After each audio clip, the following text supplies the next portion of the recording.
The Assembly will hear an address by His Excellency Alexander de Croo, Prime Minister of the Kingdom of Belgium. I request protocol to escort His Excellency.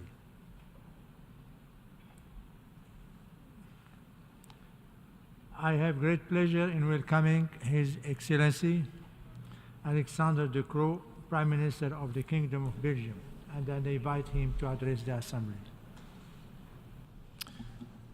Mr. President, Your Excellencies, ladies and gentlemen, some people, also here in this room, are pessimistic about the state of the world today. I beg to differ. There are good reasons for optimism. Since the start of the new millennium, we have made tremendous progress in the Sustainable Development Goals. Today, there is more universal access to education than ever. 85% of young children worldwide are in primary education. Since the start of the century, an additional 2 billion people have access to safe drinking water. It shows that if we put our mind to it and promises are followed by investments, we can make global progress. Of course, the picture is not rosy across the board. Our changing climate is reason for concern. We witnessed some extreme climate events this year. Forest fires in Greece, in Spain, in Canada, and in Hawaii. Floods in Libya and in Hong Kong. Long periods of drought and water stress in my own country. But also here, let's look at the trends rather than the events. Let us look at our recent climate track record. And then we will see that there is reason for grounded optimism. A record-breaking 340 billion euro have been invested in renewable energy globally this year. Prices of renewables keep on going down year after year. Many climate analysts believe that the carbon emissions will peak as soon as 2025 and will keep going down afterwards, provided we keep up the investment pace in renewables. The chair of the International Energy Agency called it the beginning of the end of the fossil fuel era. He said it shows that our climate policies do work. So we should stop listening to the alarmists who proclaim that all is lost, that we are on the road to nowhere.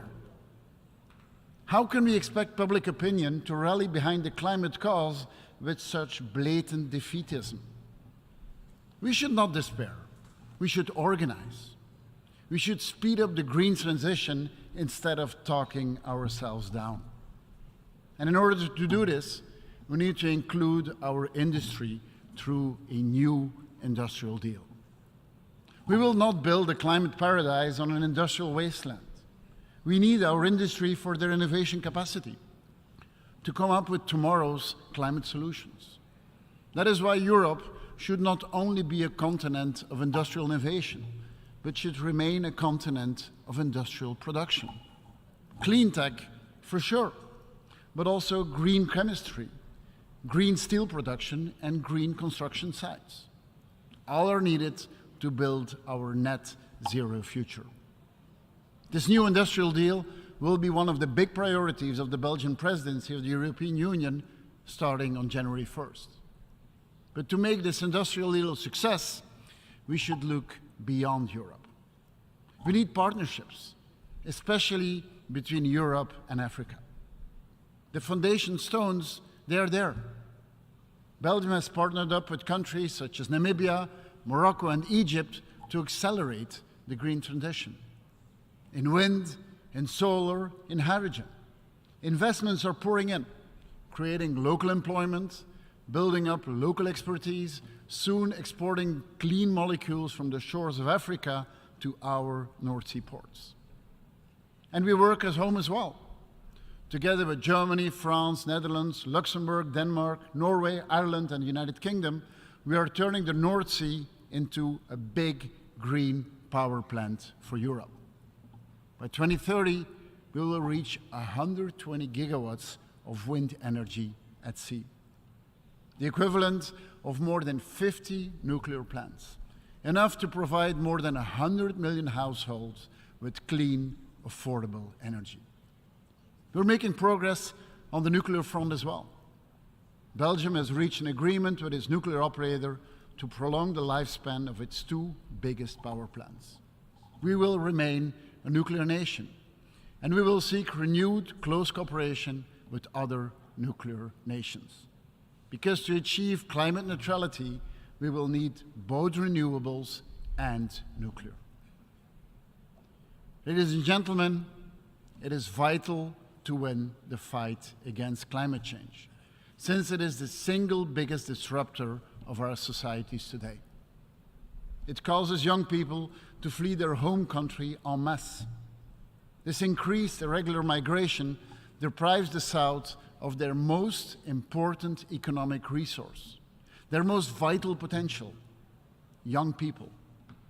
At the same time, the host countries in Europe are faced with an influx they can barely handle. We are facing an uphill battle to accommodate all migrants and integrate them into our society. The heart of the problem is that migration as we know it today depends on sheer luck. The current model gives all the control and the power to human smugglers. They decide on life or death. They decide on who enters a country and who does not. This is simply unacceptable, unsustainable, and immoral. It is a lose-lose for everyone involved. We need to rebuild the current migration model. That is why during the Belgian EU presidency, we hope to conclude a new European migration pact. A pact that makes sure that every EU country does its part of the work, enforcing solidarity, standardizing and fast-tracking procedures, working on common European readmission and return policies, and last but not least, a pact to strengthen our common borders.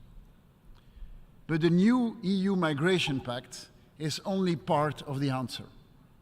We should also work on one of the biggest root causes of migration, and that is poverty and the lack of economic opportunities. Also here, as with climate change, partnerships are the answer. Partnerships between Europe and the countries of transit and origin. Partnerships that build solid, inclusive institutions to create equal rights and equal opportunities for all, not just for a small ruling class. And yes, fixing migration also means creating legal channels to Europe, to education and talent programs, to strengthen the societies in the home countries, turning a lose-lose situation into a win-win, so that young Africans can pursue the African dream and not have to risk their lives at sea for the European dream or the American dream. Ladies and gentlemen, to empower people also means holding the powerful to account. Unfortunately, we live in a world in which more and more strongmen come to power. Take the Sahel region, faced with a major security crisis, gripped by a perfect storm of terrorism, poverty, and climate change. This triple threat is undermining societies in Burkina Faso, in Mali, and in Niger. We need to stop the territorial and institutional disintegration of the Sahel. Our track record in the Sahel should be a reason for humility, but it should not lead to indifference. The only way forward to restore is the rule of law. Without it, self-government will never be possible. Without the rule of law, the Sahel will always be a potential playground for foreign bullies, wherever they come from. And it must be said that the clear and present danger is coming from a permanent member of the UN Security Council, from Russia, that decided to throw all international rules overboard and to invade its neighbor, from Russia that is executing its opponent. Russia created the Wagner Group to bring death and destruction to Africa, plundering Africa while increasing the price of grain for the most vulnerable. In fact, what Wagner and Putin are doing to Africa is exactly the same as in Ukraine, preventing Africa from flourishing, denying African countries their sovereignty, and ultimately, like in Ukraine, to colonize. Putin and Wagner want to turn back the clock. They want to restore the old world order as it was dominated by colonial powers. Ladies and gentlemen, the decolonization and the emancipation of African, Asian, and South American countries is the most important achievement of our post-World Wars order. We should protect this legacy, shield it from new forms of imperialism. Each of us has a choice to make.